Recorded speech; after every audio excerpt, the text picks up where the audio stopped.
There's a gaping hole in my garage at the moment because my Land Rover Defender has been stolen. So this is where my 2013 Land Rover Defender 110 usually lives. Quite secure in this nice warm garage with multiple shutters, with deadlocks, with bollards that come up from the ground, with electronic gates, with an alarm system, with 24-hour monitored CCTV, and a few landmines just for extra security. How did the one car that I own, that I know is most likely to get stolen?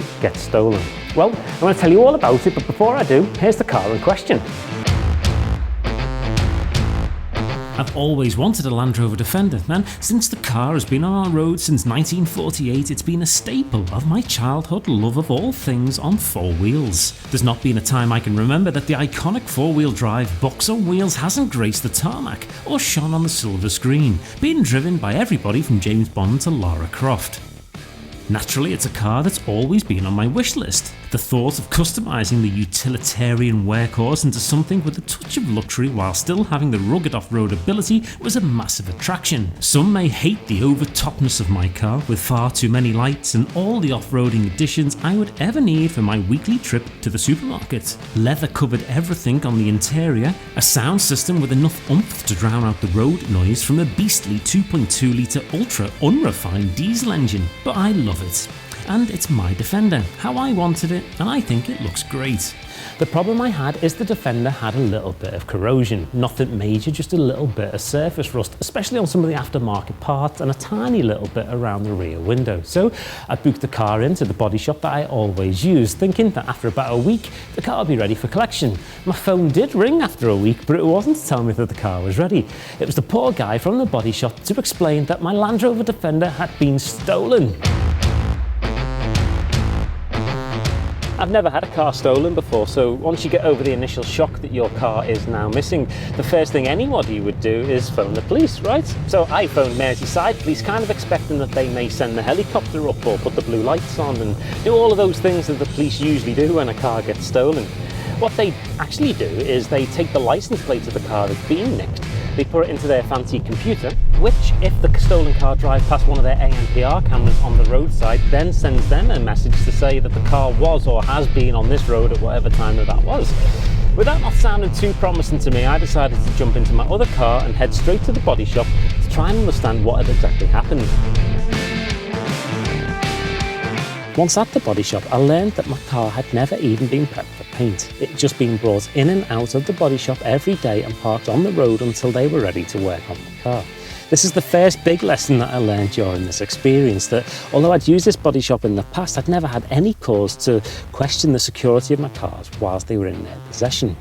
Unfortunately, there's no CCTV and there's very little in the shape of security at the shop at the time my car was stolen. Some little thug basically walked into the body shop, into the office of the body shop, opened the safe of the body shop, took the keys, got into my car and simply drove it away.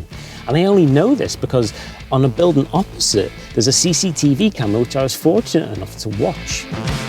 The police did eventually send a scene of crimes officer to the body shop, who I met on site. This officer told me that I would likely never see my Defender ever again.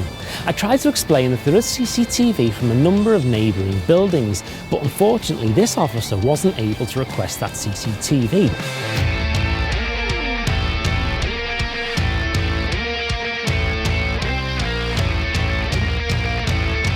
Now, I'm not here to bash Merseyside Police. On a whole, they do a very good job, and I know that they've got a very tough task. But in this particular instance, I was left feeling very alone and as if the police just didn't really care.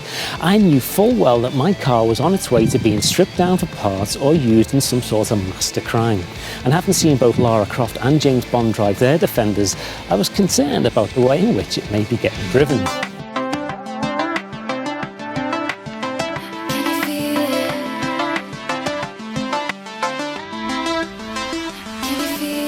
I felt as though the police simply weren't interested in getting my car back, and they were treating it as if it was something that the insurance company should just deal with. So I was left with no choice to really try and investigate it myself.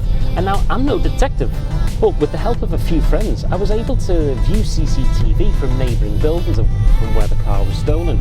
And that ultimately led us on a little journey of where the car was taken after it had been stolen. And even better, we got a clear picture of the person driving the stolen car. So with all of this information that we'd gathered in a couple of hours, I thought that the police would be more than willing to help and try and get the car back. But they weren't. And after a day, I still hadn't had a phone call from them. So we took to Facebook, and with the help of the internet and a few of my friends, we were able to get a name of the person who was driving the car. Although I had a good idea where my car was, and I had a very good idea who had stolen my car, I really didn't have any evidence of this because I couldn't get access, I couldn't get a copy of the CCTV, although I could watch it. The companies that own the footage wouldn't give it to me. This is something that the police would need to request, and the police weren't requesting it. So I basically had a lot of possible information which really needed the police to get involved with and take a proper look into and investigate. After all, what can I do with this information other than knocking on this guy's door and asking for my car back? I was left with almost no other alternative.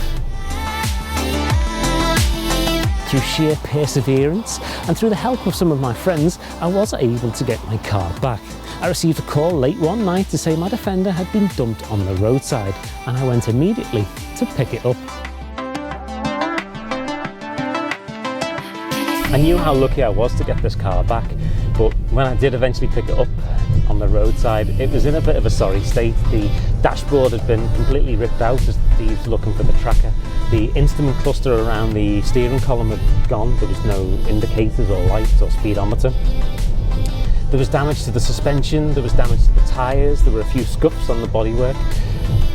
But overall, I was just glad to be driving this car home. And as I was driving it home in the dark with no lights and with a missing license plate and no speedometer and all those other things, there was a flurry of blue lights behind me, and in the first time in 2 days, this was an officer getting involved in my stolen car. The officer pulled me over and asked me why I was driving in the dark and where my license plate was and all the rest of it, and I explained the entire situation to him. Now in the car, after I'd picked it up, there were a few bottles that weren't mine.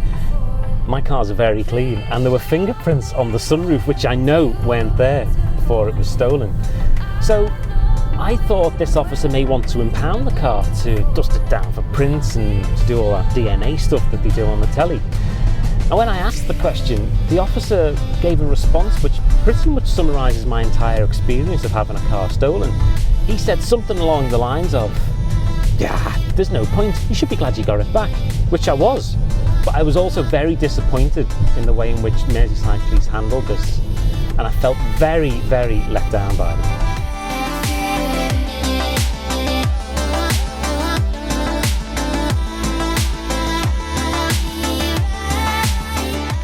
So that was a strange couple of days, and I know how lucky I am to get this car back.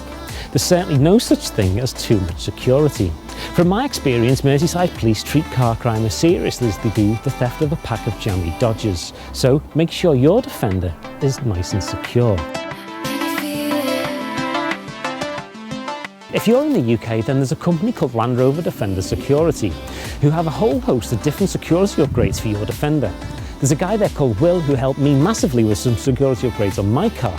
Unfortunately, they weren't activated by the people that were taking care of my car at the body shop, which ultimately led to the car being stolen.